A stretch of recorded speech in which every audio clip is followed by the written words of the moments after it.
Hello, you guys. Welcome to the Make Love Not War show. I'm your host, Amanda Haywood. And in case you don't know, I'm on a quest to help angry wives and their spouses across the world to make love not war. And today we have with us a very, very special guest.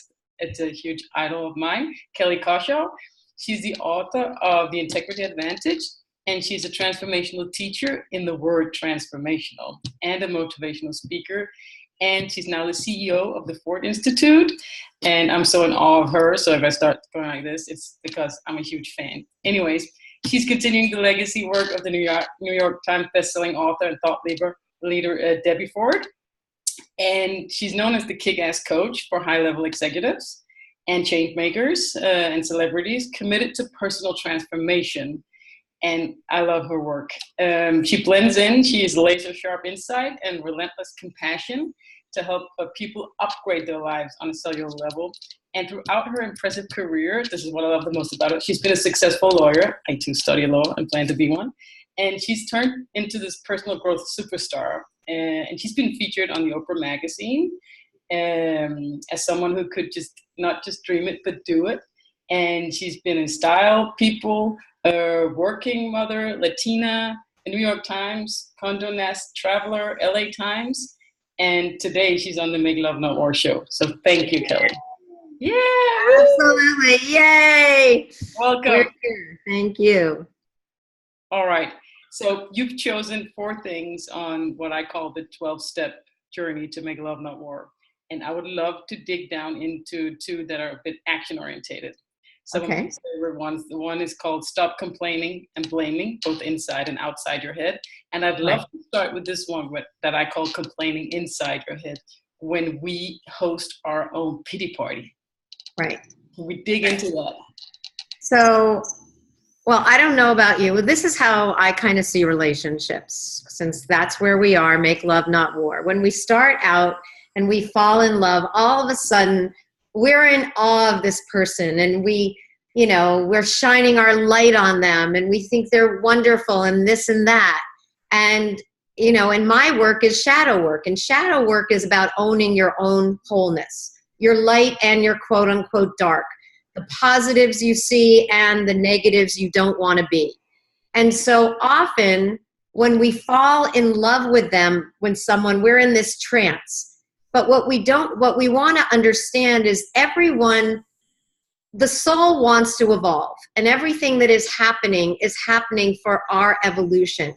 And the people that come into our lives, they act as our mirrors to really show us the parts of ourselves we need to own back in order to be whole. So when you fall in love with someone, all of a sudden you're like, oh my gosh, they're so smart, they're so charismatic. And really, they're holding up that mirror for you to see all the parts that you're not owning. So you're projecting your light on them. But after a while, what happens in most relationships, our starry eyes, get clouded, with clouds. And all of a sudden we're looking at the person and now we're triggered by them. They're so lazy. They're so irresponsible. They're so selfish. Why aren't they helping bringing out the trash? And what are we to doing? They're still the same mirror. But now they're reflecting back the dark side. Now they're reflecting back the parts of yourself you can't be with or don't want to be. So for me, what I learned, because I remember the first, when I started learning these concepts, I was married at the time.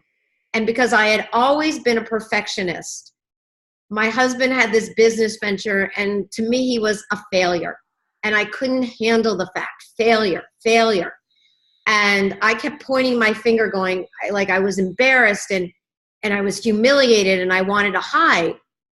And I realized as a result of these concepts that if he's just holding up a mirror and what that I can't be within him is something I can't be within myself, was the word failure. And when I started looking at this projection, I started realizing, wow, since I was a little kid, I made failure wrong. I remember when my brother failed and I decided I would never fail. I will always be the good girl and the good student, and all my overachiever persona was birthed very young. And it's always been driving me. And then I'm now married to a man, and he has a quote unquote failure in my book. He didn't see himself as a failure. He thought he created something great, and he took a risk and it didn't work, but he thought it was wonderful. So it made me have to look at my relationship with failure. And so if we're standing in responsibility, instead of pointing our finger, instead of looking at the one finger we have pointed at someone else, looking at the 3 fingers you have pointed at yourself. And by getting failure, I started to see how I couldn't be with failure. And because I couldn't be with failure, I could never let go. And I kept pushing. I would always, in everything, keep pushing that boulder up the hill. And it didn't matter how exhausted. Even in my marriage, I kept trying to make it work, trying to go to the next therapy, trying to fix us. Yeah. And it couldn't work. By embracing, and of course I projected, my kids were afraid to be failures because no one could be a failure around me. My kids would come home and their teachers would say, I don't understand. Why are they crying? Because they got a B. And I'm like, oh, I don't know. But it was because I couldn't be with failure.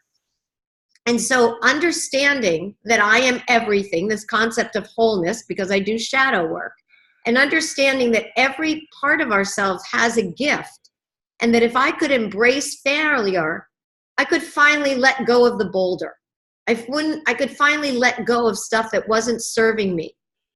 And it was one of the greatest things. And it's made my life so much easier because I've learned how to let go, how to say, you know what, no more. And so if we get that everyone is coming, is there to show you you. And if you're either in awe of them, shining your light on them, or triggered by them and pointing your finger at them, they have like a roadmap of the qualities that you need to own back so you can be your fullest expression of self.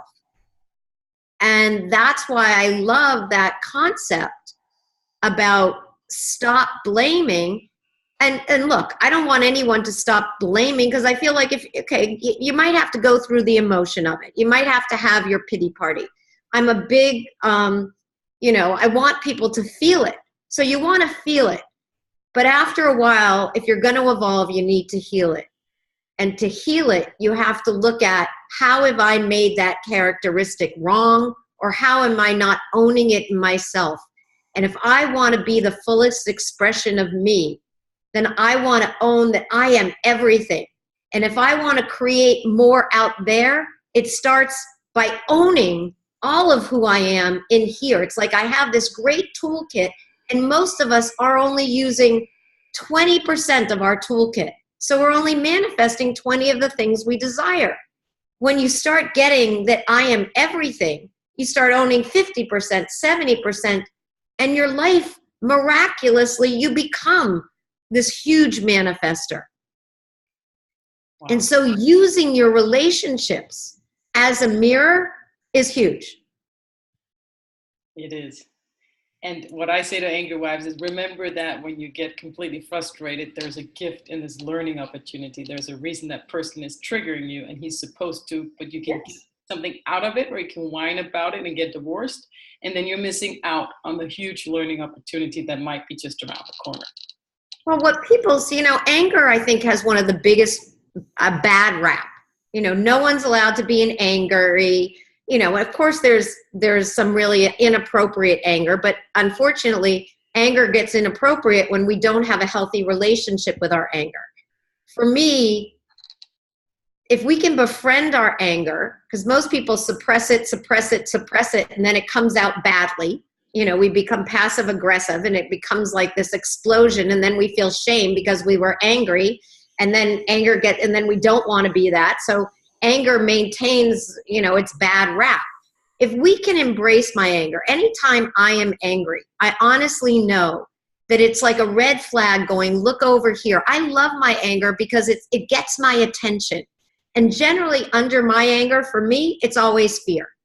I'm afraid I'm going to be alone. I'm afraid, when I first got divorced, I would find myself like being angry at my kids. And it wasn't about them, but it was something underneath the anger. And it was usually fear of being alone, fear of financial stuff, whatever the fear was. And so if I could stop and just say, okay, anger, and I like saw my anger as this other person, okay, anger, what are you about?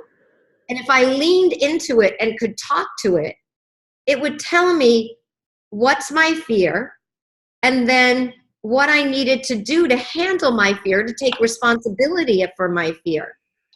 And, yes, especially when you're talking about your marriage, you want to make a decision from a place of wholeness, not reaction.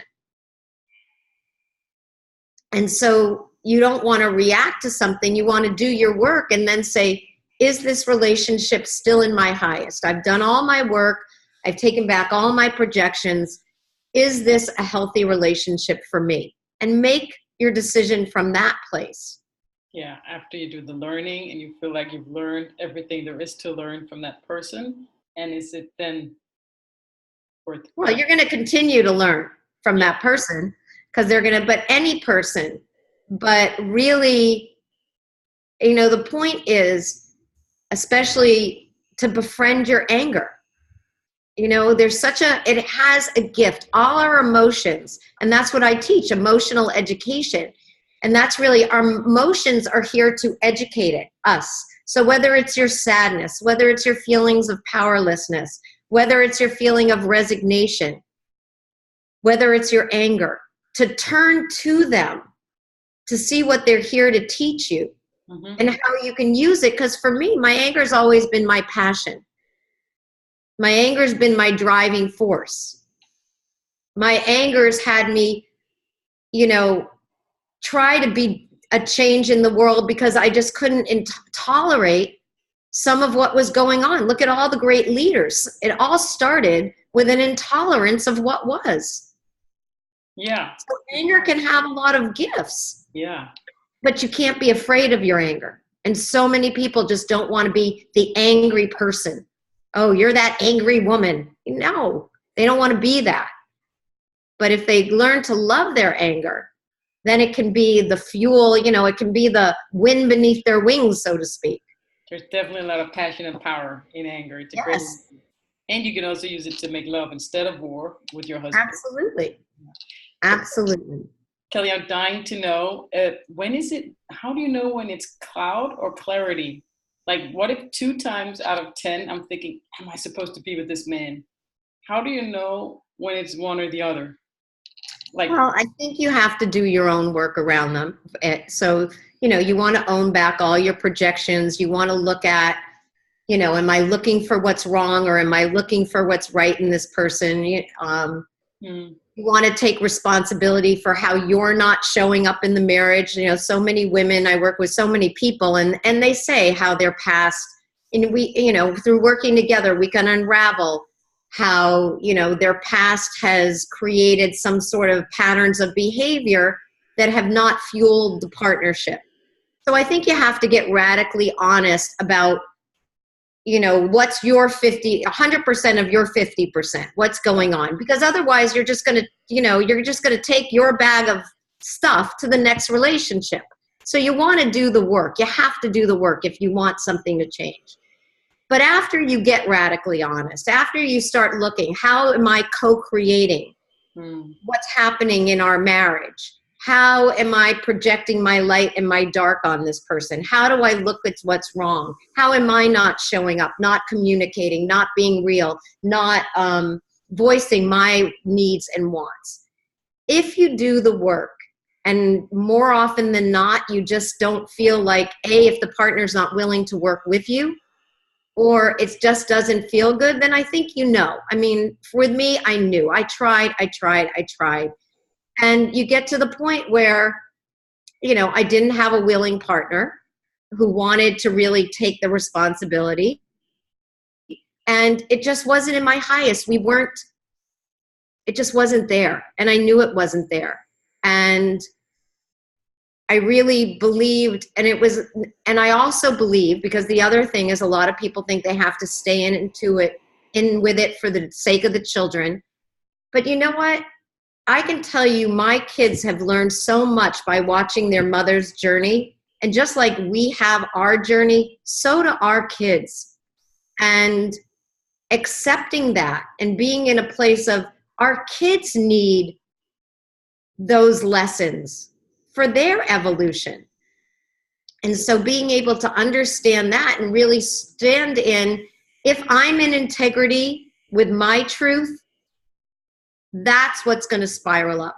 And so that's, to me, even why, I did shadow work, and now my whole book is on integrity, because if we're out of integrity, when we're out of integrity, we don't feel good about ourselves.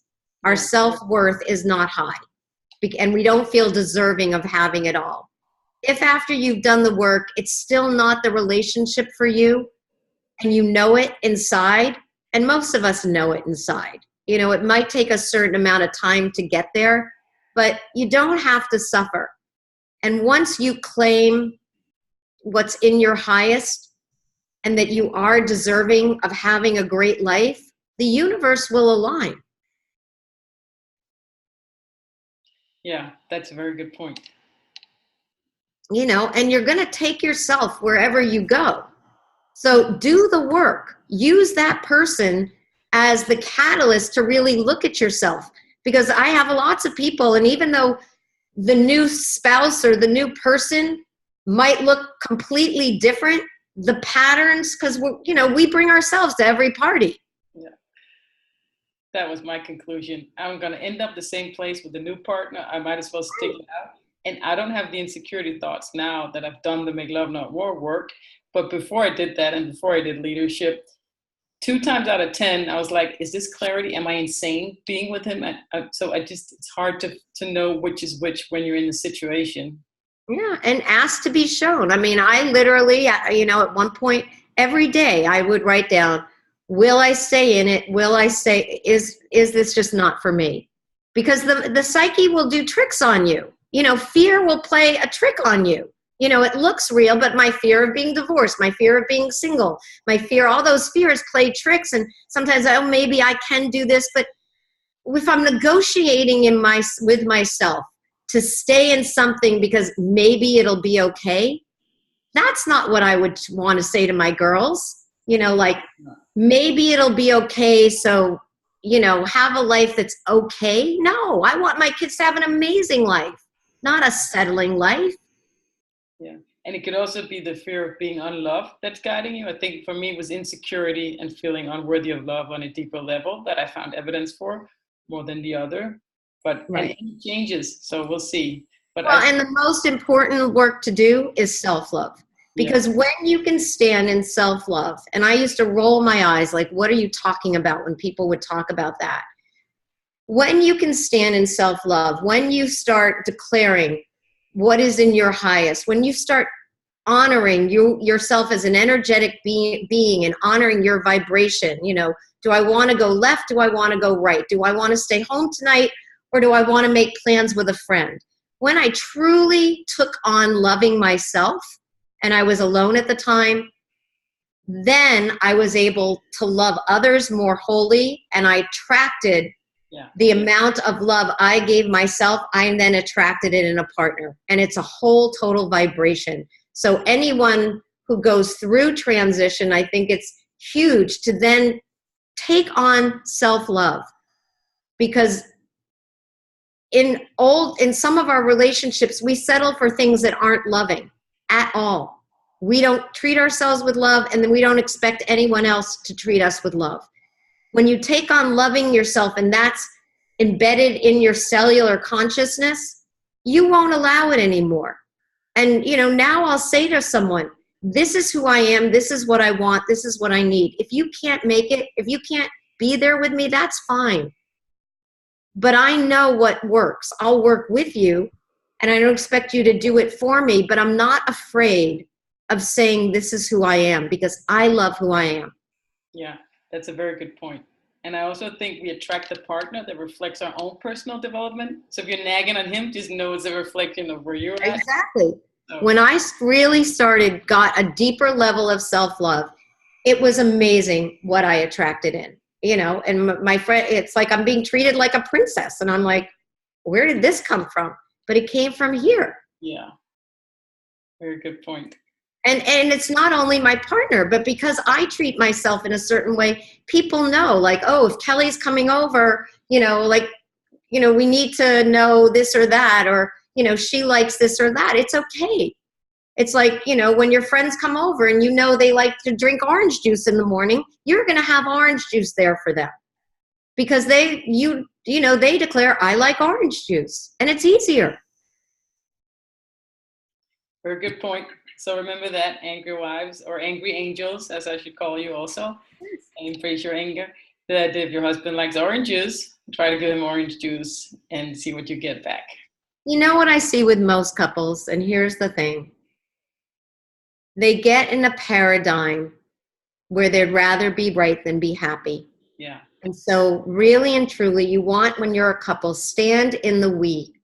So many people are looking to prove that they're the I. And if you want to make the relationship work, the we has to be strong. And it's not about being right. It's about being happy. Yeah, such a good point. Definitely. So you can be right and be miserable, or you can be happy and make love. Yes. You get to choose. Yes. Would you rather be right than be happy? And if you do that in terms of right about when you're going to blast your partner, or, your whole mind, in any moment, you can switch your whole mindset and level of consciousness. And if you want to make it work, at least start there. Would I rather be right or be happy? Such a good point. You've brought up so many good points. I need to take notes. We're running at the end of the show. Kelley, do you have anything for the audience? Any last words of wisdom? Did you have any opportunity for them to go deeper with you? Or sure, they can. Absolutely, they can go to my website. I think, are we giving an excerpt as from my book as a free gift, so they can get an excerpt from my book? My book was, for anyone, especially people in relationship, dealing with some relationship issues, which we all are, I would encourage them to really kind of look at this concept of integrity as a way of life, because when we're in integrity with ourselves, everything flows more. Our relationship flows more. It's when we're not speaking our truth. It's when we're playing small, when we're compromising ourselves. That's when we start feeling mad at ourselves, and then we blow up at everybody else. And so integrity as this way of life is so huge in terms of our relationships, and really take on self-love. Yeah. And take on your relationship as being your greatest teacher. Believe me, they didn't come to piss you off. As much as you might think, oh my God, they're just trying to piss me off. No, they're there as your greatest teacher. Yeah, so if you're pissed off celebration, you get good. Yes. Oh, wow. Thank you. I'm learning so much, and you really grow, and you do. I've never been happier. We were fighting so much, me and my husband, and now I'm a coach. I never thought I would be. I love my job. I'm so honored. Exactly. And it brings even more love. And how can you make war at home when you're doing such great work from the past war that you did make? I mean, it's amazing. So angry angels, just watch out and look at all the bright future ahead of you. Yeah. Thank you so much, Kelley. And I'll definitely get that excerpt. I'm going to read the whole book, no doubt about it. But audience out there, there's a link for a piece of the book, The Integrity Advantage. I look forward to hearing your input about it. Read it, consume it, because this is really great knowledge from top-notch coach we have with us today. And let me know what you think about it. And definitely take this advantage and click on it and read some of the book. All right, that's it for now. Stay tuned for the next episode. Bye-bye, you guys. Bye-bye, Kelley. Bye. Thank you.